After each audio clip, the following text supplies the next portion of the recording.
Hey guys, welcome to a new episode of Gayside Stories, where the gay shit goes. I am your host, Trilificent. Thank you so much for joining me for another week. Please make sure that you are subscribed to the show. And where can you do that?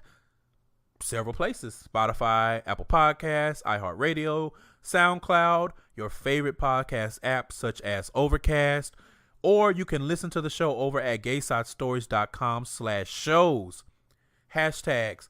Remember to use the hashtag GaysidePod when you tweet and have conversation about the show, or if you post on any other social media. And also, as a favor to me, whenever you post about the show, please use the hashtag Pods by QPOC. That's Pods by QPOC. That is the initiative that I've been doing to try to bring some more awareness to specifically podcasts hosted by queer people of color. So that's black and brown folks. Send in your gay side mail to GaysideStories@gmail.com.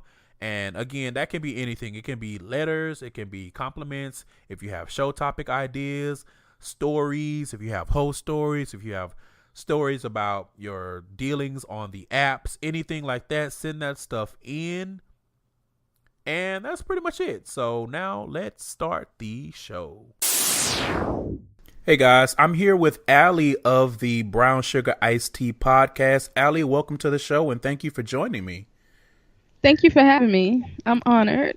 Really honored. I'm honored that you agreed. I was like, ooh, let me shoot my podcast shot and see what happens. No, I've been following you. Gosh, I'm on my second Twitter account now. I started following you.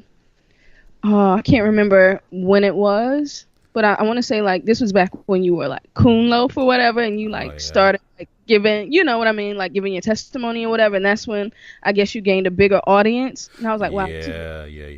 Ooh, that had to have been 2010? Yeah. Old Twitter. That was 3 accounts ago. Listen. Yeah, so I'd been following you since then, and then I took, like, a Twitter hiatus for, like, I want to say maybe 3 years or so. And then when I came back, like, it was like I fell right back in line. And then when I saw you had your podcast, I was like, damn, this is really dope. So I caught up on most of the episodes and I'm like, I really like what he's doing. I appreciate that. So speaking of podcasts, why don't you tell us a little bit about yours? All right. Well, like you said, I have a podcast called Brown Sugar Iced Tea. It started back in early February. I actually had an idea for a podcast maybe like maybe a year and a half ago. I bought equipment, did everything like, yeah, I'm going to start a podcast because I used to do radio when I was a kid and I want to get back into it. Sat on the equipment for a very, very long time. And then one of my friends that I grew up with, he was like big into the media scene and everything here in Atlanta. And he like abruptly passed away. And then after that, I was like, look, tomorrow's not promised. He was younger than I was. I need to get the ball moving. So I ended up joining this group called Black Girls in Media. And I said, hey, I want to start a podcast, but I feel like I need a co-host and I don't know like what I want to do or who I want to do it with, but I feel like I need a co-host. A couple of people reached out to me, but only one person was, like persistent, like, hey, I think we should do something. And she was like, yeah, I'm gay. And I was like, oh, I'm gay too. Maybe this could be something. And 3 weeks later, we had our first episode. We had a pilot. So it's, I don't know if you believe in a higher power, but I believe that there's something greater than us and that's responsible for all of this. So it just kind of worked out and we're like 11 or 12 episodes in now. Mm-hmm. But basically, we talk about a little bit of pop culture, music. We dabble a little bit on fashion, but mostly we celebrate Black women. And then we talk about, issues in the lesbian community or just, different conversations that people may have. We kind of expound on that. And our slogan is, brown sugar iced tea where you can get your tea served cold. So we give our opinions on things, but we don't sugarcoat anything. Super dope. Yeah, I've been listening to the show. I found myself recently appreciating my Black lesbian sisters more Mhm. So I'm like, well, let me listen to what y'all got to say. Like, gays, y'all always around. I'm one of y'all. I'm contributing to the culture. Let me see what the sister have to say. Mhm. And so I've been enjoying it because it's such a different perspective. Like, even though we're in the same community, Right. men and women are so different. Our relationships are so different. Our way of thinking is so different. Even if it's aligned, a lot of times, in my experience, in my opinion, we can get to the same end, but take Mhm. completely different routes. And Yeah. so it's very interesting to see on the other side what's it like in the lesbian community, because I don't know. I'm not a Yeah. lesbian, and there's a degree of separation between the two, I think, which we'll get into a little bit later. Right. So it's very, very interesting to me. And now I'm like, well, you know, I've been kind of trash and I like skip lesbian media, like movies and stuff. But now I want to go back and watch it because I'm like, the gay stuff, like, y'all boring. It's the same trash. Here's some movie. Somebody got to take their shirt off. Somebody in the shower. Hmm. Somebody fucking somebody daddy or brother. Something weird. It's always, I'm like, where is the passion? So I'm like, well, maybe it's all in the lesbian media, because the gay, I got to a point where it's like, I need a break. It's a little vapid. Not that there's anything wrong with that. I appreciate it, but Hmm. sometimes you gotta shake it up. So Yeah. that's one thing I appreciate about your show. Thank you for listening. I really appreciate that. Anybody who listens, I really appreciate it because, we do it for everyone who listens, whether we have 10 listeners or if we have 100. Someone's listening and it resonates with someone, or either we're, offering, a fresh year, like a fresh perspective on how things are, like you said. So, Yeah, no problem. So since we're here, let's play a little game. Let's continue breaking the ice, and let's slide on to the queer query. Question. So, first question. What's your favorite song this week? this week, my favorite song is by this local artist here in Atlanta. His name is, a lot of people may not know about him, but a lot of people here know about him. His name is Jonah Cruz. And the song is called Friday. So basically, the song is, about talking about, it's Friday. I just got paid. I want to, if you smoke, smoke. If you want to, drink, drink. But it's Friday, and I'm glad I made it through the week. So Real. yeah. So so yeah, that's what I've been listening to this week because I'm anticipating Friday. I just started a new gig where I have weekends off now. So hey, I congrats. thank you. So I feel everybody on that whole. I'm waiting for Friday. So that's Yes, what I've been. indeed. Yes, indeed. I tweeted about this very, very, very late past, but one of my mutual followers, and you may know of him too on Twitter. His name is Jeff Taylor. His @ name on Twitter is Jeff Uz, I think. I never really knew how to say that. Anyway, it's JEFFUHZ. I've seen that name. He did an EP called Retrograde, and it's on SoundCloud. Now, this came out like 10 months ago, but because I'm trash, it takes me a long time to get into stuff. Which, you know what? Quick tangent / side note. I realized today that might actually be a blessing that it takes me so long to get into things, because I've been seeing this recurring pattern lately of new artists pop up, and then like some old tweets pop up, and then you see that they were problematic. And most times it saves me from having to quote unquote cancel them or all of that kind of stuff, because I'm like, well, I never listened to the shit anyway, because I have a backlog. So I'll just delete that from the backlog. So you know what, I'm not even gonna hold myself on that. You're right. That's a good way to look at it because if I'm not mistaken, someone got canceled today. City Girls, which that was on my to listen list. Apparently one of them was homophobic. I don't know. Doja Cat came out sounding crazy. Yeah, I saw a few screenshots. So I haven't listened to any of her other music, even though people say, "Oh, her music is dope. Is this? Is that?" Exactly. I was like, But they're, okay, well, yeah, they're like, she should have just said, "I apologize," instead of doubling down. And so yeah, or she she's could cute. have just not Good. volunteered that information to begin with. Like, Yeah. that was so weird. Anyway, so back to Jeff. Sorry. So the name of the EP on SoundCloud is Retrograde.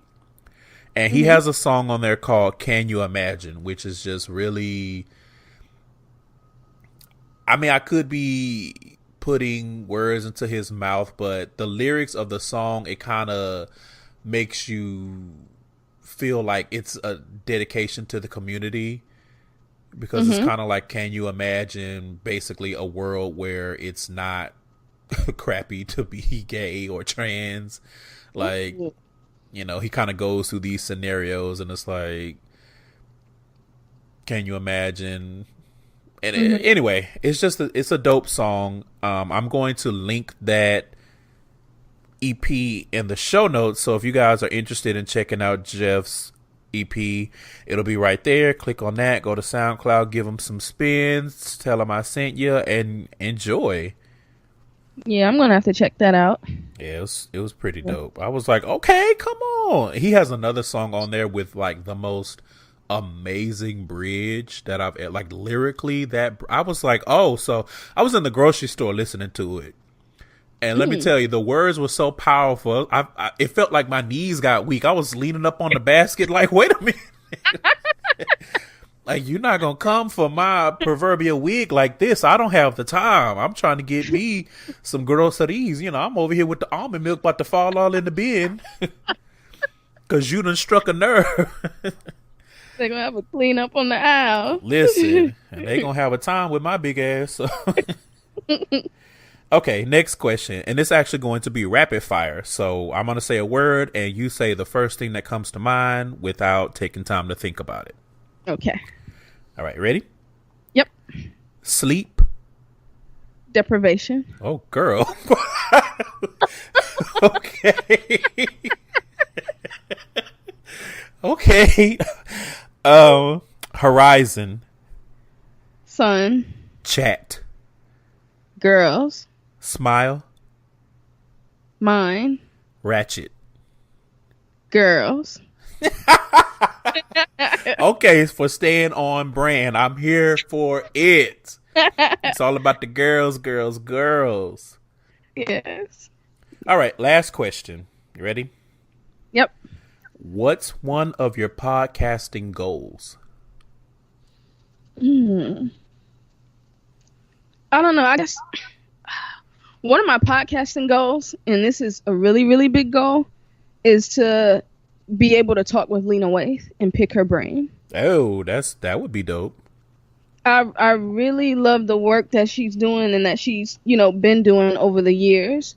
And I feel like she's really, this sounds really funny, I don't know, but how they say orange is the new black, it's almost seeming like, gay and lesbian is the new black, because it's almost like she's making it a household thing.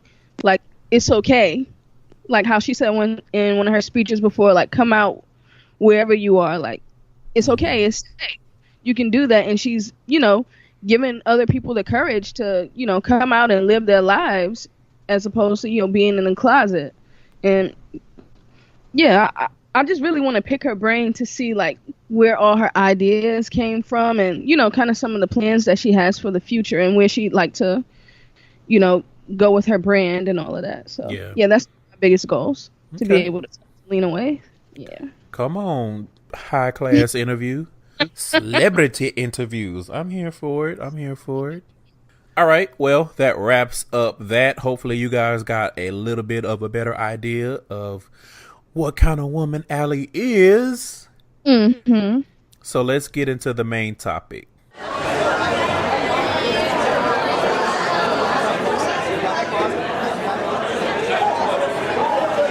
So I teased this a little bit earlier in the introduction, and I want to talk about lesbian and gay relations because, as I said earlier, it's so different. The communities, while we are part of the same community, the sub-communities are so different. to a degree, I sometimes feel like it's almost like oil and water. But I want to get into it a little bit and see what your opinions are on a couple of things. So first up, what's your opinion of the relations between gay men and lesbian women? I feel it varies. I do feel like there is a really, really big disconnect between two, sub communities, but at the same time, there's that very, very small percentage where you have some that are like really close, and I think a lot of that has to do with either it's a gay guy and a gay girl that may have, grown up together, shared coming out stories, or either, they're older and maybe they meet in college or something and they end up being really good friends, or they're coworkers and end up being really good friends. But a bigger picture of it, I think there really is there's a disconnect. Not saying that they, have a disdain for each other, but I don't think the support is there on both sides. Okay.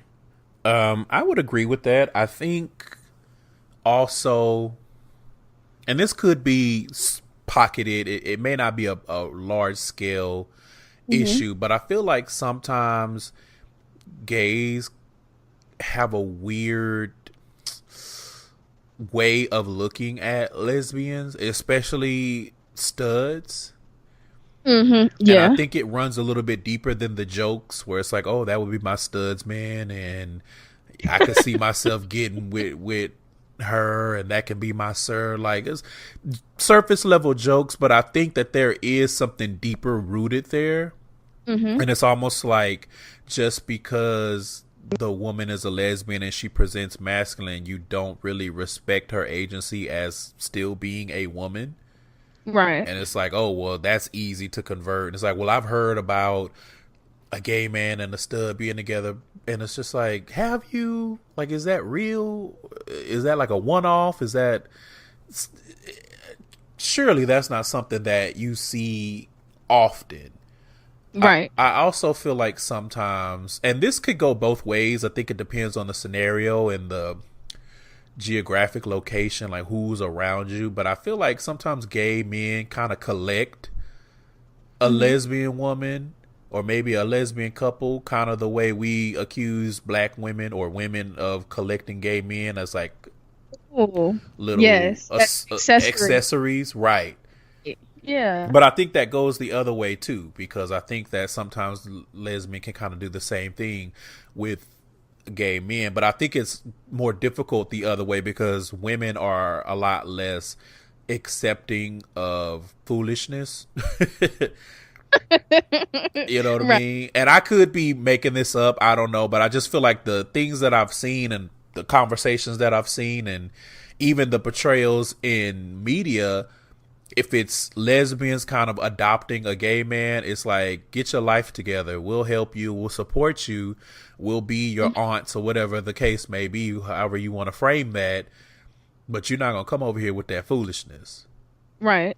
Whereas on the flip side, if it's kind of like lesbian women hanging out with gay men, it's like, I'm just here for a good time. And then I'm going home to my woman. I'm not here. Again, it's the same thing, actually. I'm not here for y'all's foolishness, like all the drama and all of that kind of stuff. Like, I will come to the club and we will have drinks and then I'm leaving. Yeah. But I think that sometimes there's a small collection element going both ways. Yeah, I totally agree with that. The whole, having a, like, oh, I want a gay best friend, or I want a gay friend. I need me a guy, guy friend I can go shopping with. Right. Kind of falls into those stereotypes. Yeah, and that's not cool. In my opinion, that's not cool, because they're more than just someone that you just go shopping with. Like, this is an actual person who has feelings. Like, maybe they think they have a genuine friend in you, but really all you want to do is just go shopping and have someone to tell you this looks good or this doesn't look good. Right. Right. So yeah, those are just my little thoughts on those relations. But I definitely think that there's a disconnect, and if we're being honest, I feel like even though it's on both sides, I think a lot of the onus is on men because even with gay men, a lot of times they don't want to hear what women have to say. They don't try to bridge that gap. Like, I again, this is my opinion, but I think if gay men really came together and said, you know what, we're going to do right by other people in the community, basically everyone that's below us, because I do believe in a hierarchy even within the community. As I've said many, many times, trans people are at the bottom of the totem pole and whatnot. But I think if gay men really said, okay, we need to really understand our lesbian sisters and we really need to be able to bond and have a strong connection with each other. If gay men took that initiative, I think that the relations would be a lot better. Because I think if women said, we are your sisters, we really need to stand together, gay men will be like, oh girl, whatever, y'all are just being dramatic, we just here for the drinks and the party, you know what I mean? Like, I think it's unfortunately it's one of those things where it's like, if it's not the men's idea to do it, then it's trash to them until it becomes a necessity. And then, you know, this is exclusive of marching for rights and justice. If someone gets murdered or killed, like, that's different. I'm just saying your everyday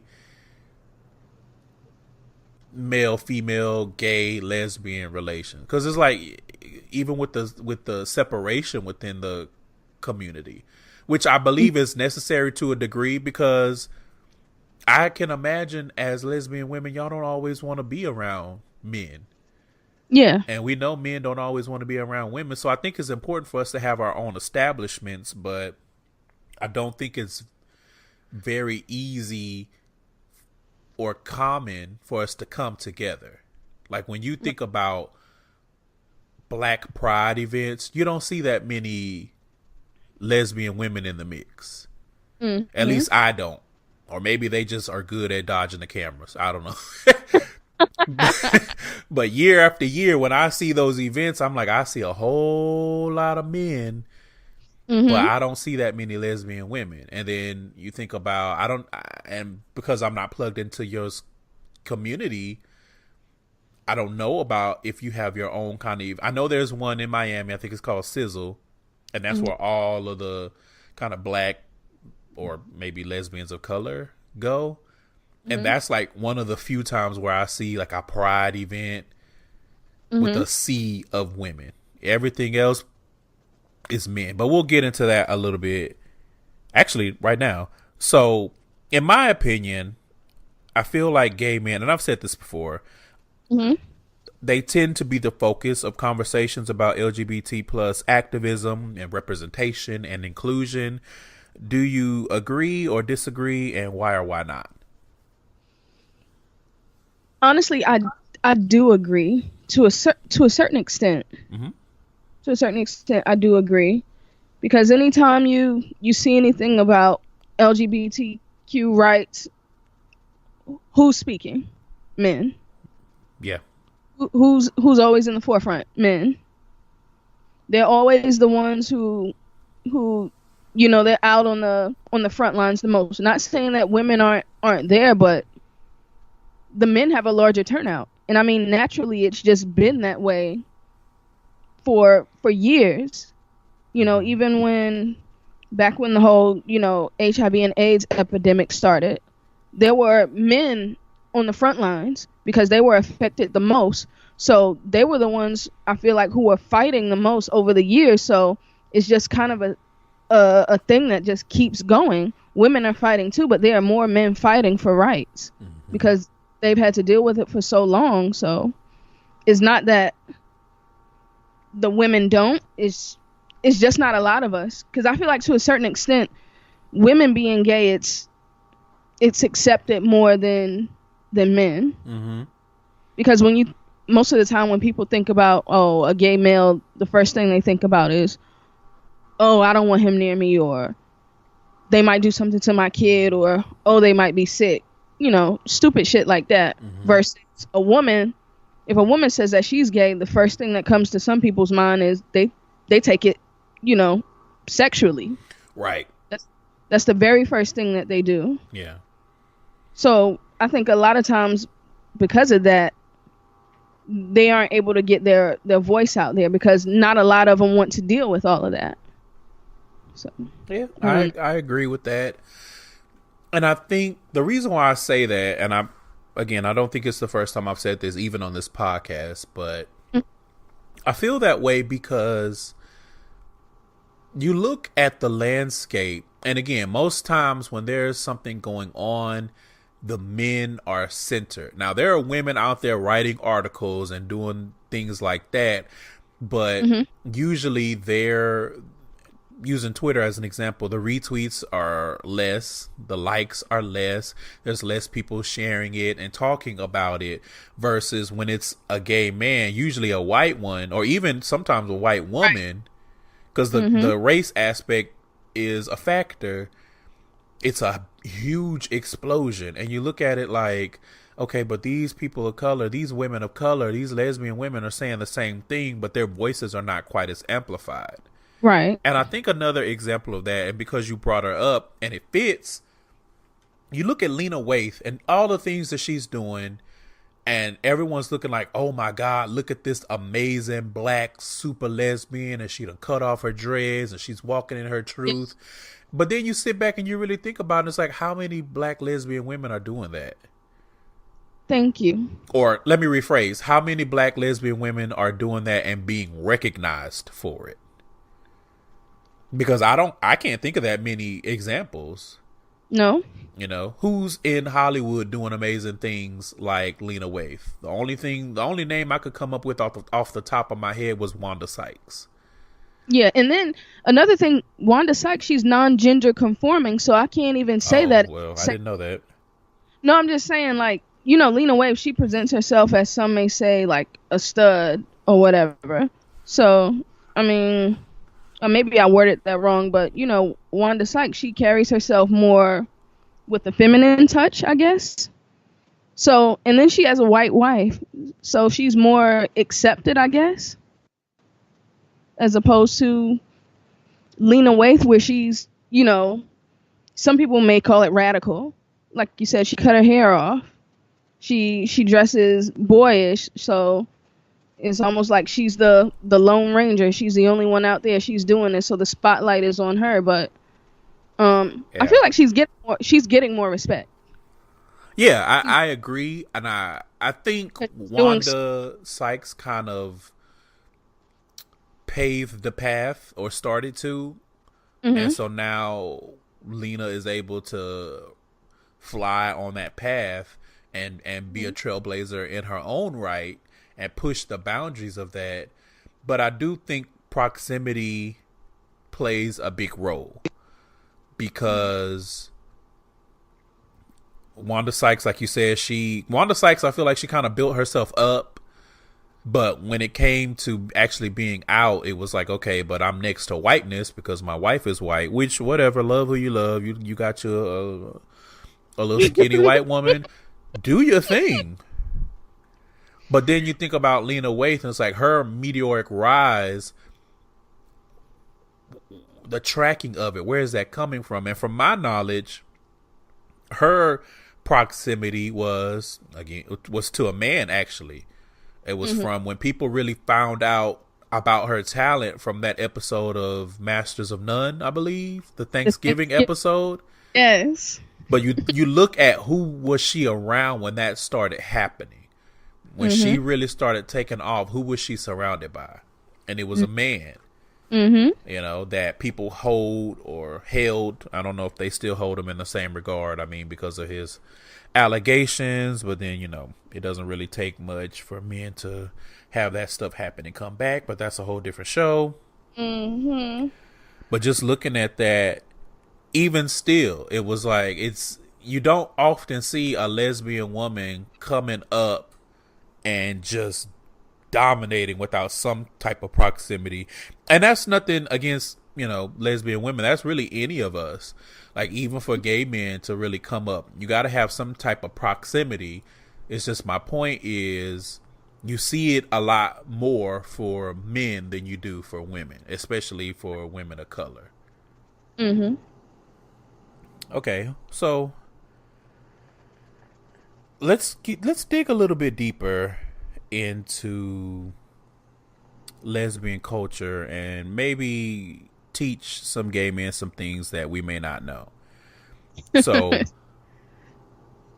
we know that there are words and there's a language that's very, very harmful to our community, both as a whole and the sub communities. So I'm curious, are there terms that refer to lesbians that you don't like to hear gay men use? Honestly, I used to be this way, like, oh, I hate for, people to call gay women dykes. Like, I hate that. I hate that. I wouldn't want anybody to call any of us that, or I wouldn't want to call anyone else that. But I mean, the older I've gotten and the more I've experienced, honestly, I personally don't say the word. I don't have a problem with it. I don't think I care if a guy says it. If he says it in a derogatory manner, yeah, I might have a problem with it.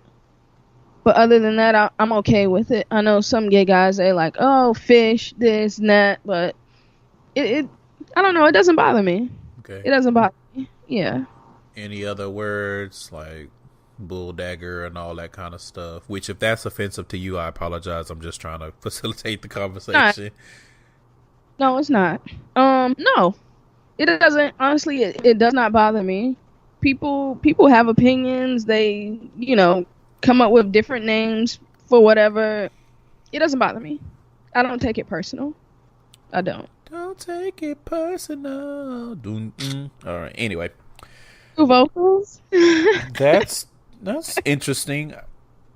So, but I want to make sure that it's clear that that's a personal thing. And not to put words in your mouth, so correct me if I'm wrong, but I know and I'm assuming you don't speak for our communities as a whole. So I was just curious on a one-on-one level. I say that to say, again, if you are listening to this and you're a lesbian woman and one or both of those words, or there are other words that offend you, we're not speaking on your behalf. This is just kind of like a one-on-one conversation. Right. Yeah. No offense. Right. Okay. So keeping kind of along those same lines, have you ever experienced any type of discrimination or anything of that nature specifically from gay men, or have you witnessed it? Like strictly because I was gay, or just in general? Just in general. I asked that question because, like I said before, in the community, for example, I know that gay men can be very, very transphobic. And so I'm curious if you are aware of, if you've seen it even in passing or heard a story or anything of gay men being, I don't know, misogynistic towards lesbian women or anything of that nature. Because I know that is true, that happens. But I usually, when the conversation is on gay men being misogynistic, it's usually towards cis het women. And I've never really seen the nuance of misogyny towards lesbian women, so I was just curious. Well, I'll say this. In one of my previous jobs, I worked with someone, a male that was, he was gay. And, I was out at work. I had a small team of people that I worked with. I was out with him, no biggie. I first off, I knew he was gay. I could tell. But he never said anything to anyone. Everyone knew, he was, single, not in a relationship, no kids. And, he was very well established. But I don't feel like he actually discriminated against me, but I felt like he envied me. He envied me a lot because he felt like it's easier for you to be out at work. I'm a black man. I can't do that.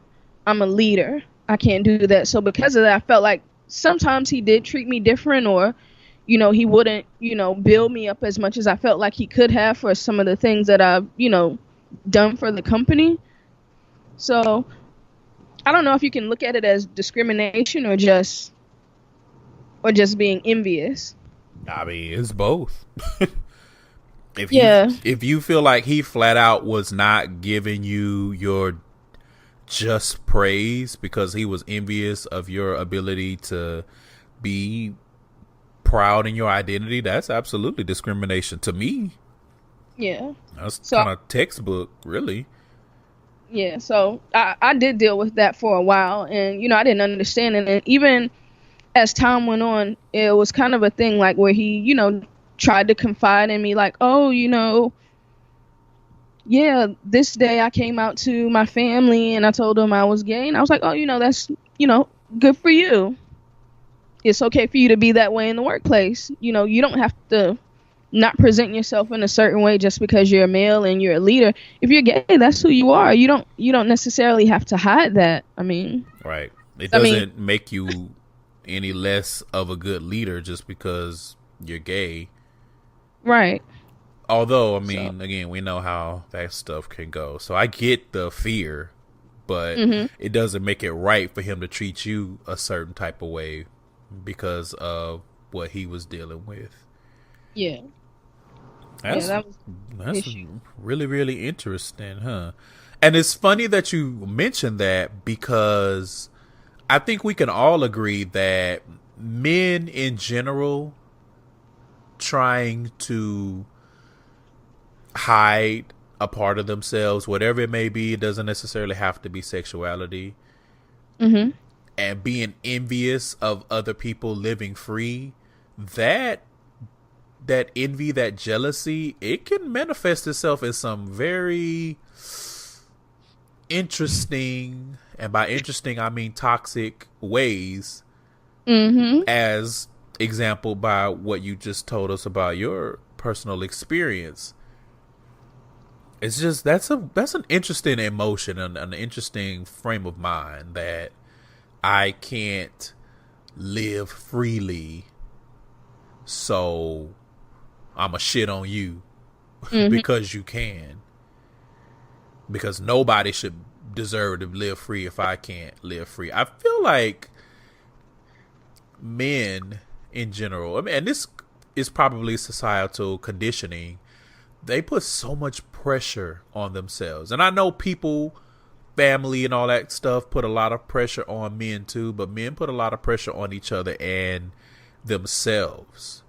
Yeah. Because you would think really after, we're at what, almost 2020, it should not be such a huge deal for a man to be gay and be open about it and love who he wants to love, dress how he wants to dress, all of that stuff. But we see, let me speak for myself. I see it when I subject myself to Twitter.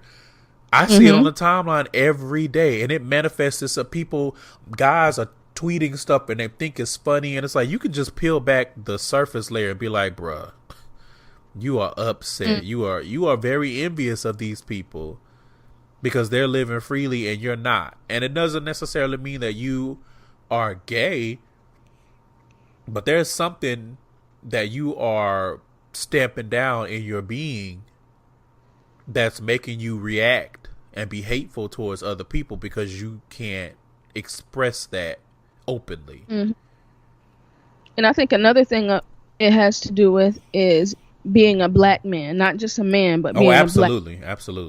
Because it's like they say, when you're black, you have to work twice as hard to be just as good. So it's like you hold a black man to a higher standard, and then it's almost like if you're gay, you feel like you have a strike against you. Like, I'm gay, so somebody's going to think I'm weak. I don't want them to think that. Right. But being gay doesn't mean that you're weak. And that's the narrative that we have to change. Right. And like I said, a lot of that comes from, again, it's men putting that pressure on other men and family, I think. I'm not saying that there's no element of women putting that pressure on men, because, again, we see that on the timeline, too. Women can be just as bad. They buy into that patriarchy just as much, and the idea of masculinity, which we are now identifying as toxic, because it's harmful to people's psyche to push that on them. So, just be. Yeah. Just be. Just be and don't worry about it. But again, it's easier said than done. Right. Okay. So, let me see. Let's switch gears a little bit and let's talk about relationships. So, aside from the jokes, because, jokes over everything, what are a few key differences, in your opinion, between gay relationships and lesbian relationships? Let's see. Honestly, and I know you said jokes aside, honestly, because I don't really know much about gay relationships, all I can speak from is, I guess some stereotypes that I kind of hear. But honestly, I feel like, of course, women move a lot faster than men do, because women, a lot of us, we're constantly going off of emotion that fuels us. As opposed to men, where they kind of, even though the emotions are there, they kind of take things a little bit slower. They take them a lot slower.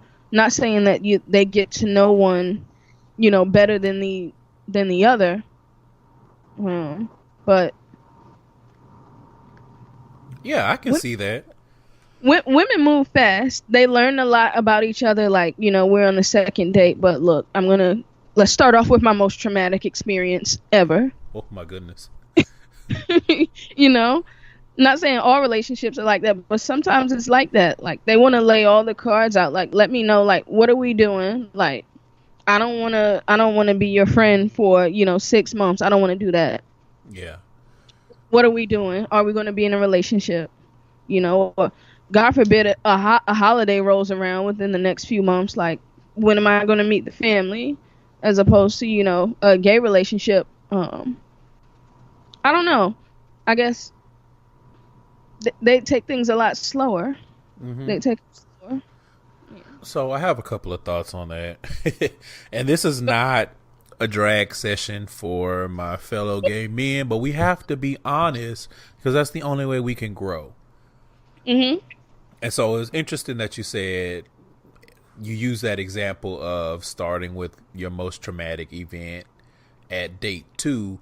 I think that gay men are a lot more traumatized than everyone realizes. Really? I think being a gay man in itself, that realization and coming to grips with that is traumatic in itself. And then you tack on whatever different individual experiences, whether or not it's bad experiences with your family, or you have to hide it until you are able to live your life on your own as far as financial security. Depending on your level of flamboyance and femininity, you have a whole other set of issues to deal with. And I think a lot of that is trauma that we as men, because of how we're conditioned and how we're raised, we don't know how to deal with it. Like, it is very true. Women are emotionally more mature. But, and I'm a firm believer that is because the saying is true. Boys are kind of coddled when they're raised, and girls are raised.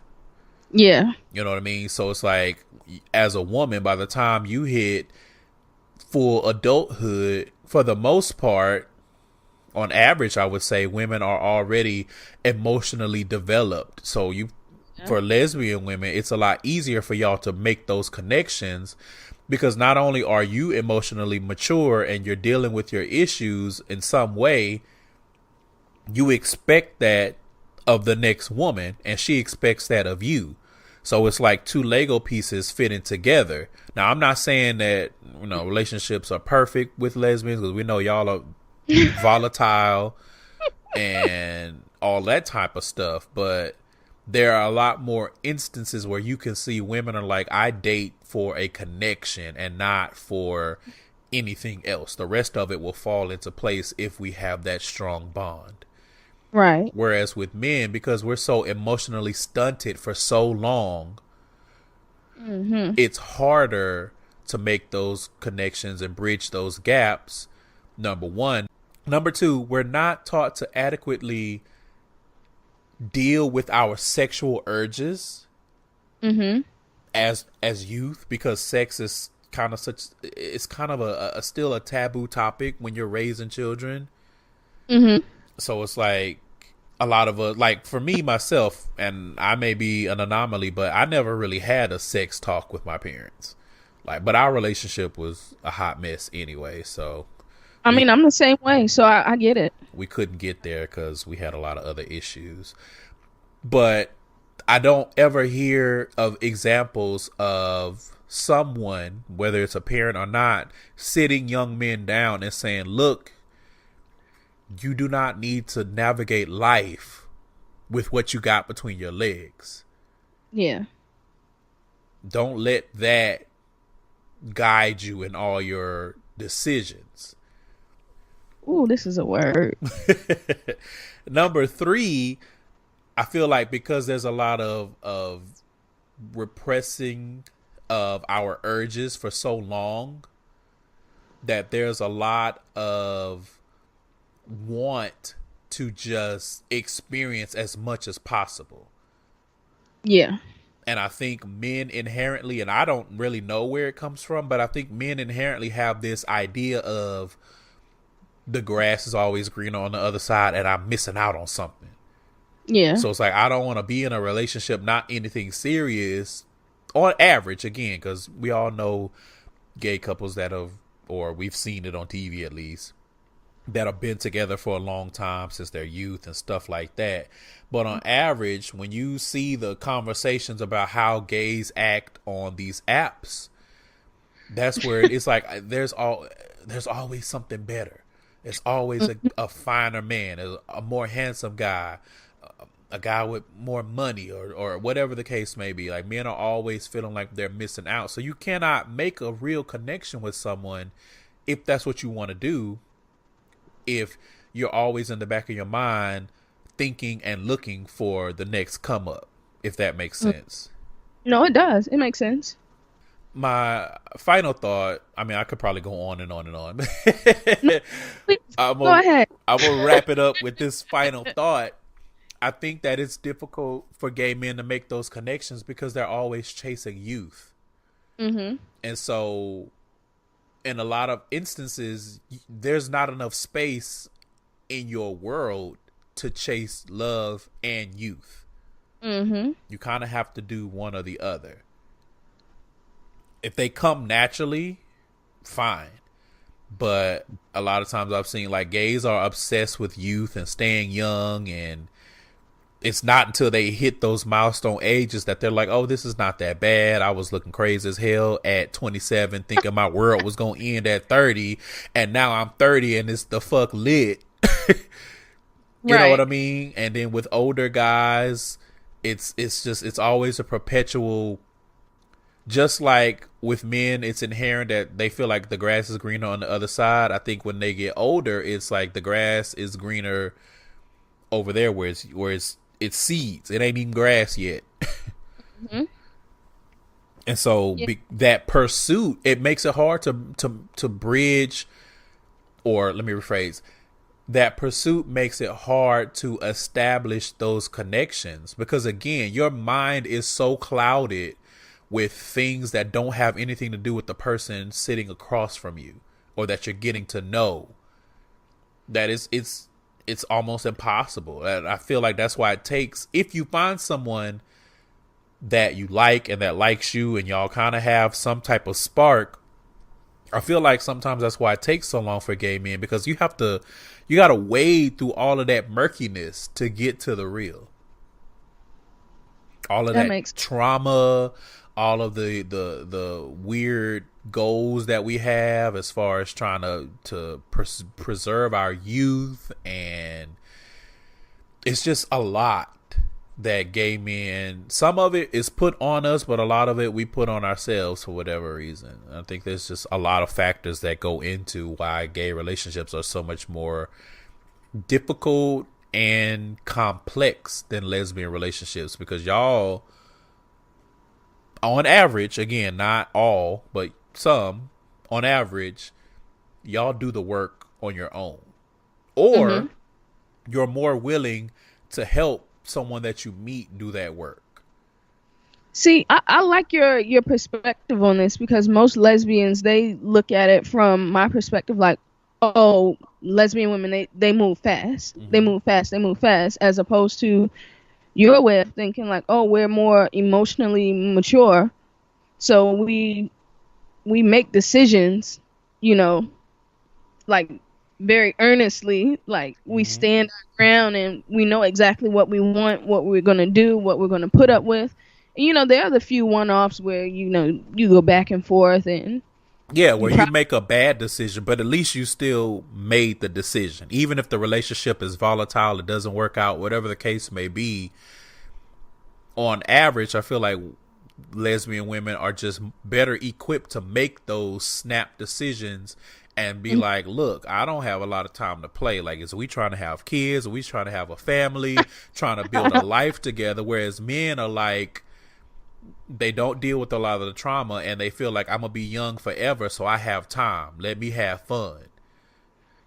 This is such an interesting way of looking at it. This is a really good conversation and a really good way of looking at it, because I look at the, lesbian relationships from a negative aspect, thinking, hey, we're moving too fast. And like the gay relationships, like, oh, you all are taking it slow. Like, you're getting to know each other and, taking it day by day, month by month, whatever it may be. Whereas you say, hey, women, you know exactly what you want. You're making sound decisions. Hopefully. And yeah, most times, you're making sound decisions. Whereas men, they're more guarded. So they, not necessarily string people along, but they take a lot longer to draw those connections. So yeah, and I think an element of that too is that gay men are just, it takes a long time. Again, this probably goes back to emotional maturity and development.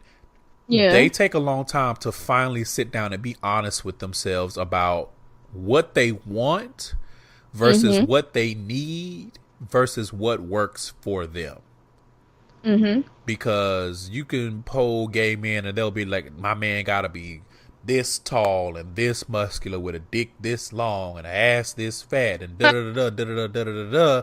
And then as they get older, they be like, well, looks don't matter as much because looks fade. Like, yeah, I still want to be attracted to you, but you don't have to look like I don't know, Shamar Moore or whoever.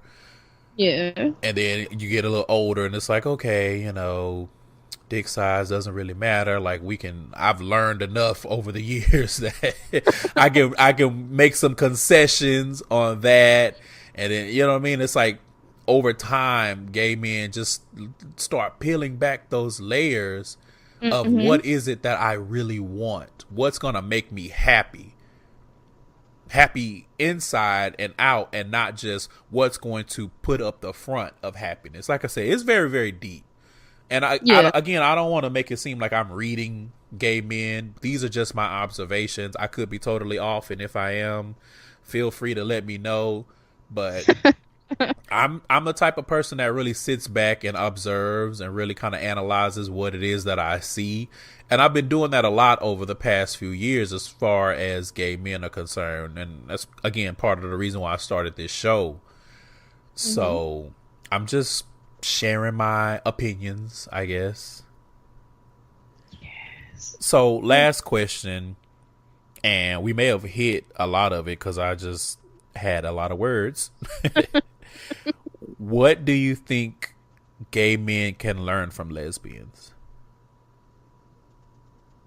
Yeah, like you said, we did talk about it, but in my own words, I feel like just let your guard down. And I mean, it's like you said before, it's easier said than done. This is something that has to be taught from, you know, an adolescent growing up, you know, don't let what's between your legs guide you throughout life. Whew. It's more than that. Don't let that guide your decisions. Don't let that, you know, cloud your head. Like, there's more to life than just that. It's about connections. Some people might say, oh, you know, I don't want to get married. I don't want this. I don't want that. But everybody, you know, you're not on this earth. You're not meant to be alone. Like, life is about connections, whether it be platonic or, you know, romantic.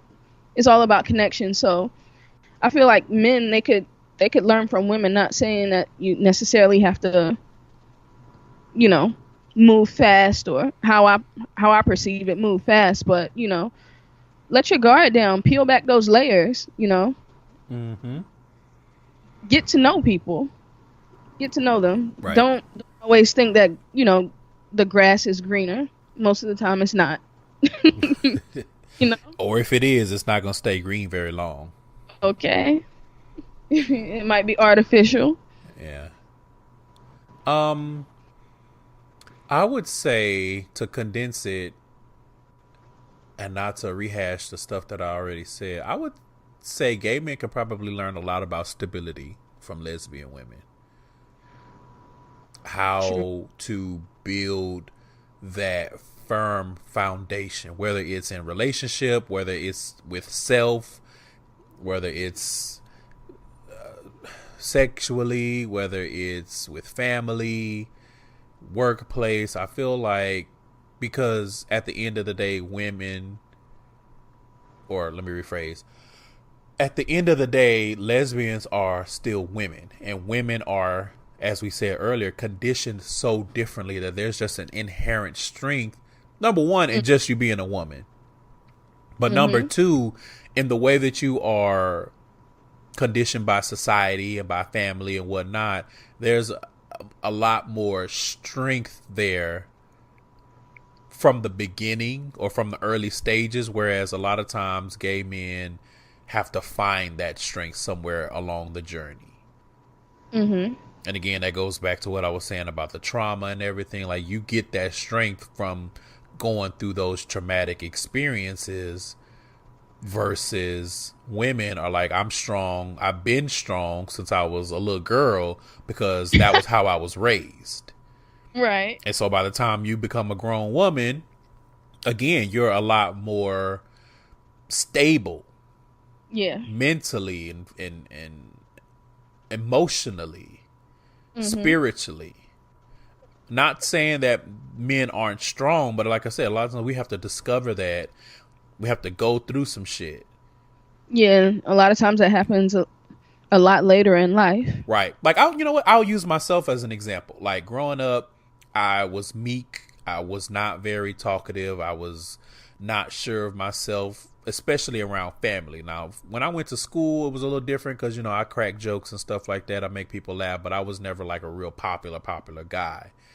Mm-hmm. And I did not know my own strength. Shout out to Whitney Houston.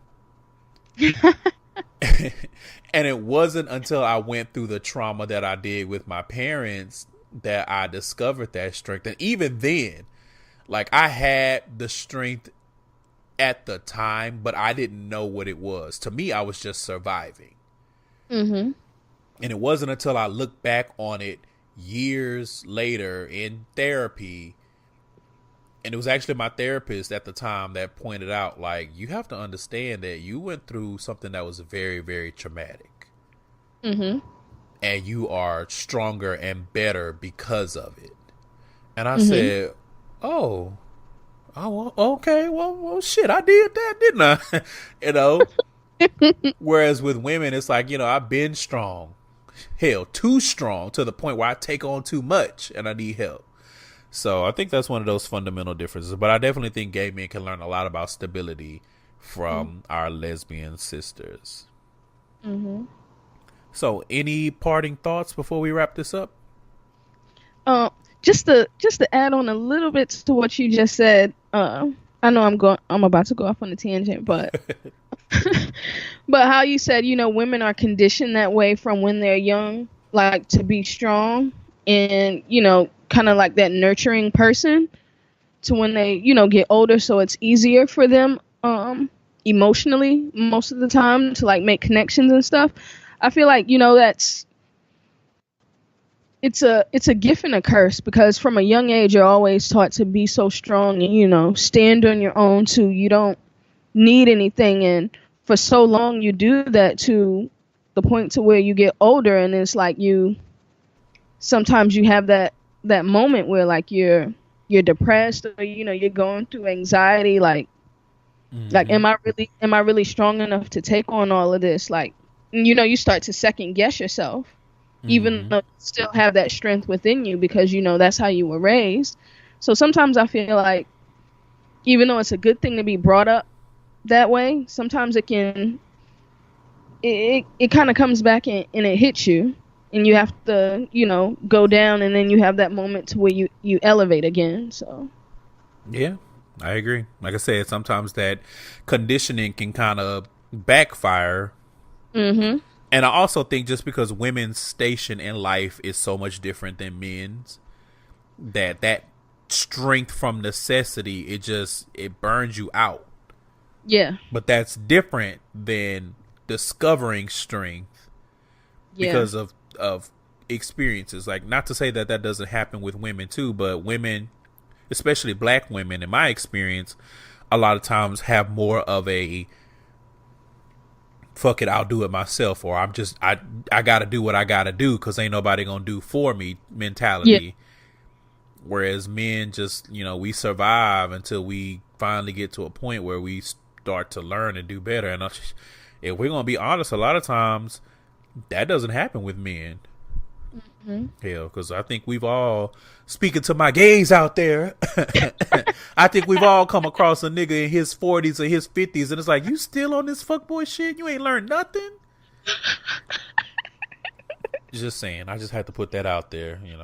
I don't want y'all to make it. Growth is not universal. It's not.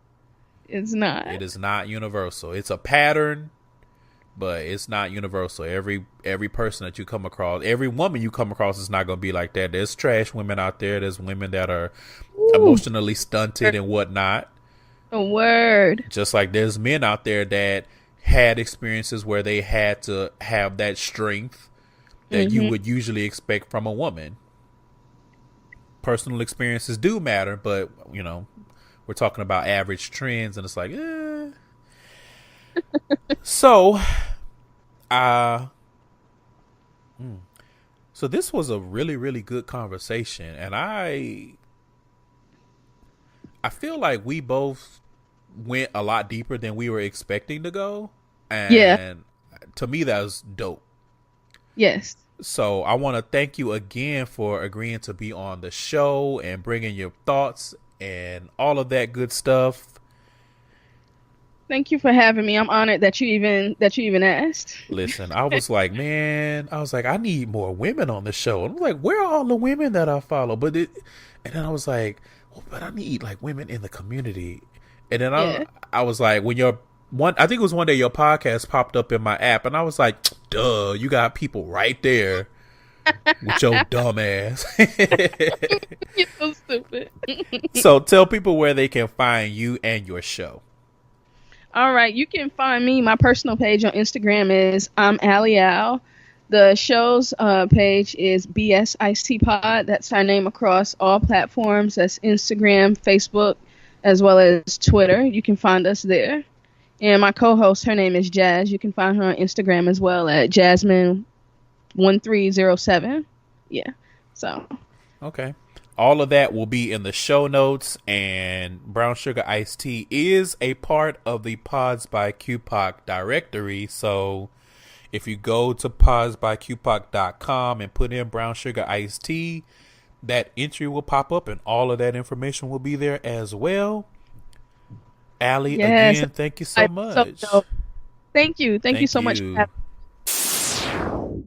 All right, so that is going to wrap up this episode of Gayside Stories, one of my personal favorites. I really did enjoy this conversation with Allie. Shout out to her. Remember, guys, GaysideStories.com is the hub For more information, send in those letters and suggestions or whatever to GaysideStories@gmail.com. If you feel so inclined, you like what I'm doing, and you want to support me, please go over to Apple Podcasts and leave a 5-star rating. And if you really love me, you can write a review. I would really appreciate that. Remember, you can also find me over on Ratchet Ramblings with Jeremy and Candace, discussing Black reality TV shows. That is on the CSBN Podcast Network. Thank you so much for listening, supporting me. Shout out to all of my podcast peers on this International Podcast Day. I see you. I love you all. I appreciate y'all. And let's just keep supporting and uplifting each other. That's what we need to be doing out in these, as John says, grassroots podcast streets. And that's all I have. So as always, you guys, remember, love yourself. And whether you're top, bottom, verse, or oral only, or however you get down, if you're into feet or, titties or whatever you like, make sure that you protect your walls, because they will do what? If you don't, they will crumble. And you'll be out here looking crazy as hell. I'm out. See you guys next week.